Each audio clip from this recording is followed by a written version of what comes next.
What's going on, YouTube? So of course the Jeep Cherokee is a very important model for the Jeep brand, and it's back with an all-new version for 2026. Now what we're standing next to right now is the top-end trim level, the Overland, and we're going to take a detailed first look at all that this model is delivering. Let's get to it.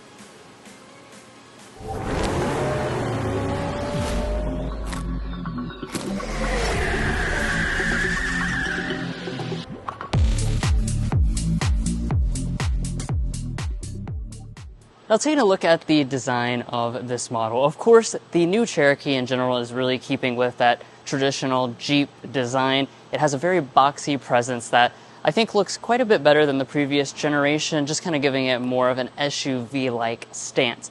Now obviously you've got that signature 7-slot grille. Here on the Overland we have a gloss black finish going around it. You have a silver finish for your Jeep branding right up here on the top. And then we still have this very boxy lower fascia here. This is using a little bit of matte plastic to kind of make it look quite rugged. We also have 8 inches of ground clearance. As far as the headlights are concerned, you have full LED lighting. These are reflector LEDs. We also have the new signature kind of U-shaped daytime running light, which connects it to some of the past Cherokee models. And you also have LED fog lights down below. Now, as far as the wheels are concerned, this is one of the major changes versus the Limited that we looked at previously. We have a 20-inch contrast alloy wheel. I really like the way these look. It has a very high-end design that also is kind of rugged. You even have that traditional Jeep logo right there in the middle. A little bit of cladding around the outside edges there, but not too much. Cherokee branding, of course, prominently featured. And as far as the mirrors, we've got a gloss black finish on board with auto dimming for our mirrors. Now at the side of the all-new Cherokee, there is a lot to talk about because this vehicle is quite a bit longer, wider, and taller than the previous generation model. It's riding on their new Stella large platform, and overall vehicle length comes in at 188 inches, and it's about 2 inches taller than the previous generation as well. You can really notice that standing next to it here in person. It has a very boxy and pretty large SUV size to it. Now, as far as the design touches, we have a blacked out roof on this model. I think that's going to really improve the overall aesthetic of this car, as well as the raised roof rails up top.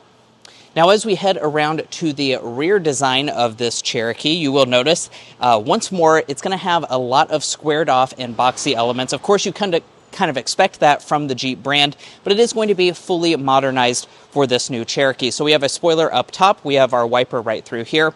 All of our Jeep branding is going to be kind of this gray finish, and one of the things that I really like about this car is the overall taillight design. It's not overly styled, it's just kind of a square shape to it, but it has a very unique lighting signature. I assume this is also going to be a full LED taillight unit. And then here in the center, this is all going to be a gloss black. That adds a lot of contrast as compared to some of the other versions of the Cherokee. Now, as we drop down to the lower fascia, once more, a lot of matte plastic. As far as your tow rating, even though this vehicle is a hybrid, at least at launch, it still tows 3,500 pounds. Now, one of the great things about the Cherokee is that they are also including all of your active safety features as standard equipment, and that will even include things like an highway assistant. So that's actually going to be a level 2 highway assistant, and that's standard on all models. But guys, I'm sure you're very curious as to how luxurious this Overland is on the inside, and we're going to talk about that. But first, if you're new here, we're brothers, and we've been reviewing cars since we were 12 and 16. We started young, and since then we've reviewed over 2,000 cars at every price point. No matter what you're looking for, from our long-term vehicle videos to our side-by-side comparisons, we'd love for you to subscribe to be a part of our Car Confections family. Let's learn a lot and have some fun with all the latest cars. All right, let's move to the inside. Getting inside, you'll notice this new generation has the new Jeep door handle. Basically, it has like a touchpad underneath of here where you can just pinch that and open up the door. And then let's take a look inside the interior. So previously we showed you guys the Limited trim level with the dark interior. This has a light color interior. This is kind of your other option in the lineup. I think this one certainly looks a little bit more premium. And of course, here with the Overland, this has the most luxurious details, including the finish on our seats. So you'll notice that we've got this really nice perforation pattern that runs to the center of the seats. This is the Capri faux leather, but it feels super, super realistic, so most people won't be able to tell that that's not the real thing. In terms of seat adjustments, you can see we got plenty of those right through there. We also have memory seats located up there on the door trim, and let's climb on inside. And let's look at the rest of the materials for this highest end version. You have leatherette through here, leatherette through the center section, soft touch plastic right along the top, and then we've got a leatherette again with a stitching detail through the center section. You'll see that same material pass through here. It has a cool texture, a little bit of texture trim through here, and then a leatherette across the entire upper part of the dashboard. We have an interesting texture trim through here, but I certainly appreciate it's not piano black, so this is not going to get damaged by your pets or your kids. And then down here on the lower part, this is not going to be padded. Jeep has put the push button start right there prominently in front of the shifter, and obviously we're indoors here, so we're not going to fire it up, but let's kind of jump in because we've got the electronics pulled up. You'll notice that the gauge cluster is a full digital one. That's because every Cherokee for this new generation will have the digital gauge cluster. You have all different types of designs. Of course, I do want to point out this is a pre-production model, hence why you're seeing different warnings and such. No head-up display on this model as equipped. It's unclear if that is going to be offered. And then as far as the steering wheel, we've got a new design for the Jeep brand. It's really cool. Got this squared-off look, top and bottom. It's manual tilt and telescoping, and of course you have steering wheel heating as well. Interior storage-wise, plenty of space inside of the console there. Apologize, the lighting is not too fantastic for showing that off, but that would fit some donuts. And you also have a wireless phone charging pad, 2 cup holders, and then a giant storage cubby right through there. The shifter is made of a real metal. It's got a nice texture to it. Your drive mode controller is right behind it. Of course, you will have a 360-degree camera system on the top example. No paddle shifters on the steering wheel, though. All we have is just the audio controls on the back. Over here with the other controls, we've got a climate control panel. That's a dual zone auto setup. These are touch capacitive, so they give you a little bit of haptic feedback when you touch on them to adjust up and down. Additional climate functions are inside of the Uconnect screen. Now also in this area, you notice you have heated and ventilated seats. Those are also accessible over there on the side of the screen. We have the top-end Alpine sound system. We look forward to sampling that out in the future when we can fully test out this vehicle. Then we've got the Uconnect 5 screen, like I was just mentioning. This is 12.3 inches. It has wireless Android Auto and Apple CarPlay. Otherwise, it should be very familiar to anybody who's owned a Stellantis or FCA product over the last few years. Up top, this version has a digital camera rear view mirror, kind of above the other versions. And then we also have the HomeLink remotes right through there. Furthermore, up at the top, we have a panoramic sunroof. The sunshade's only slid back halfway right now, but the important thing to note is that this sunroof does open up. So let's go ahead and check out the rear seats of this Cherokee Overland. Now, I do want to remind you all, unfortunately, we are in a very limited time frame with this vehicle. This is just a first look, and we don't have a lot of time, so I don't have time to bring my tape measure or anything.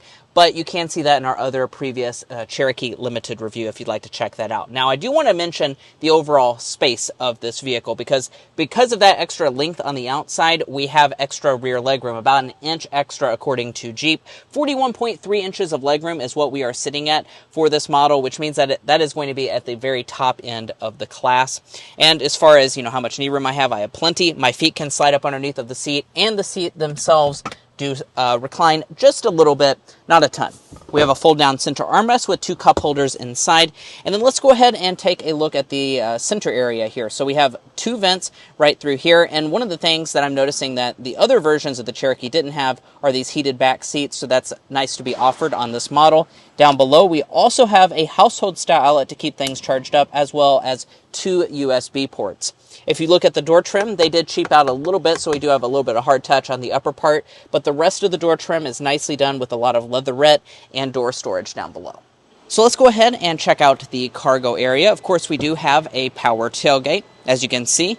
And then as far as the cargo space is concerned, they have improved that as well. So they say about 30% extra cargo capacity in this Jeep Cherokee as compared to the previous generation. That means you're sitting at about 33 cubic feet of space behind the second row of seats. If I fold those seats down, we're looking at a maximum of around 68 cubic feet. Those are very good space figures depending on what you're comparing this model to. And speaking of comparing this model to other vehicles, we'd encourage you to go to carconfections.com/vehicle rankings. Now, the reason you do that is because we've looked at numerous vehicle segments and all of the options in each of those segments and ranked them in individual categories. So you can sort by things that matter more or less to you, things like cargo capacity, interior technology, luxury features, resale reliability, and even safety features. You can see all of that detailed on our website. So if you want to make an informed buying decision in this very competitive segment, we'd encourage you to use our tool at carconfections.com/vehicle rankings. Now, as far as features back here in the cargo area, there are not any handles to fold the second row of seats, but they do fold 60-40 split. And then if we lift up the cargo floor, one of the things I'm really happy to see is that despite this model being a hybrid, we do still have a spare tire in traditional Jeep fashion.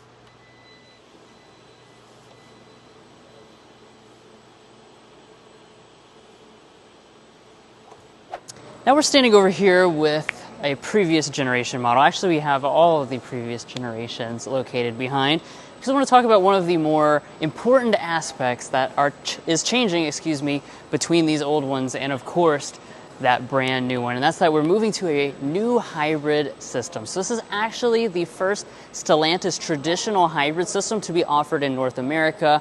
All the previous ones they had were plug-in hybrids. This is a traditional hybrid. Well, what makes up that? It's a 1.6 liter turbocharged 4-cylinder engine. It's going to be paired with 2 electric motors and a lithium-ion battery pack. Power is going to be very strong for this vehicle. You have 210 horsepower and 230 pound-feet of torque.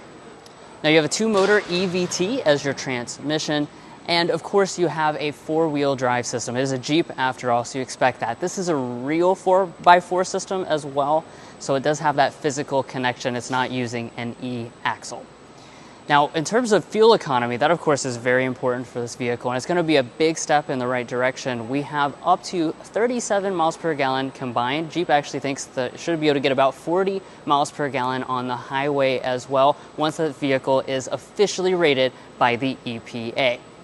Jeep also says that this will have about 500 miles of range, and I want to point out that at least at the launch, this will be the only powertrain available. Now, of course, this is a very early first look, so we're not going to be driving this vehicle quite yet, but of course, stay tuned to our channel because we will be getting behind the wheel of this new Cherokee hybrid as soon as possible to show you guys. Now let's talk about pricing and availability. So we do actually have full pricing information for the Jeep Cherokee. So we're starting at $36,995, including destination charge for the base model. So that means it's around $35,000 if you do not have the destination charge included. It is also 4-wheel drive standard, so that's something worth noting. This Overland is going to cost you quite a bit more. $45,995 is the starting point after destination on this one. If you're looking to buy a Jeep Cherokee or any new vehicle, we'd encourage you to go to carconfections.com/newcarquotes. The reason you do that is because we have a tool on our website that'll connect you with local car dealers in your area to get you the best price. It's also going to give you access to invoice pricing information, which is a great tool for dealership negotiation. If you'd like to take advantage of that, as well as things like our monthly payment tool, you can find a link to that in our video description, as well as a pinned comment down below. Now, as far as availability is concerned, Jeep says this will go on sale in Q4 of 2025, so you're certainly not going to have to wait too much longer to pick one of these up. And guys, that's going to be where we leave off on this first look review of the all-new 2026 Jeep Cherokee Overland. If you enjoyed watching this trim level specific review, we'd really appreciate it if you hit that subscribe button down below. By subscribing, you're going to get the latest car reviews such as this, and you're also going to be a part of our Car Confections family. We have a lot of fun, and I promise you won't want to miss out. If you're already a part of our family, thank you so much for your continued support, and we'll catch you next time as we sample more of the latest automotive delicacies.